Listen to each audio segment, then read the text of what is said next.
and technologies of the company than the people in any church I'd ever seen. And the hope of an IPO was far more tangible and motivational than any ethereal imaginings of heaven as portrayed by the Christian world. Much of the time I worked with really good people, mature, admirable people of character who worked hard to contribute significantly to the world and who didn't seem to need church or the Jesus of the Bible to do it. I learned great lessons about joy at work, patience and hope, teamwork and truth-telling from people who didn't share my faith. My staff who went away for a meditation weekend seemed to come back more refreshed than those who worshipped together on Sunday at a Christian evangelical church. I started to see my work more as a crucible where God was pounding and grinding and refining me, rather than as a place where I was actively and effectively serving Him. I believed in the truth of the gospel, that God created all things, and created man in His image, and then sent His Son to redeem all things that had been broken. And I believed God had a purpose for me as a worker and leader, along with many other people who could make a positive difference in the world. But in the competitive win-at-all-costs workplace where I had to manage and lead, I had no idea how to live out God's plan. Outside of Redeemer, the churches I found didn't seem to offer much guidance on how I should do this.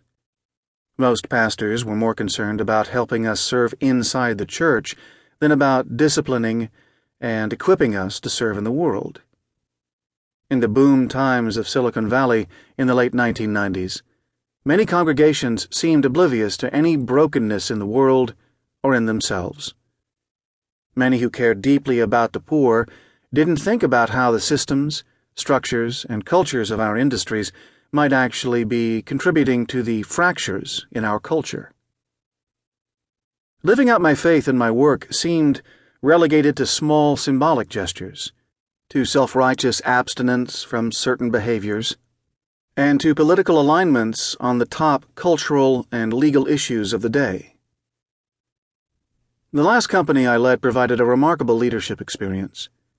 I took over from the founder, who had wooed most of the staff and early customers to a wonderful vision of product innovation and IPO riches. In early 2000, we were being fought over by investment banks that courted us with potential IPO valuations of $200 to $350 million. We didn't yet have products, but several were in beta mode with early adopters. My job was to win the trust of the staff, investors, and customers while rolling out products that delivered on our promises and raising new money to get us to break even.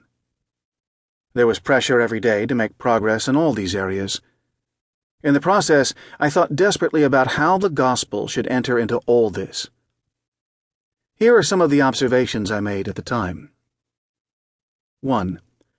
The gospel assures me that God cares about everything I do and will listen to my prayers. He may not answer them the way I want, but if He doesn't, it is because He knows things I do not. My degree of success or failure is part of His good plan for me. God is my source of strength and perseverance. 2.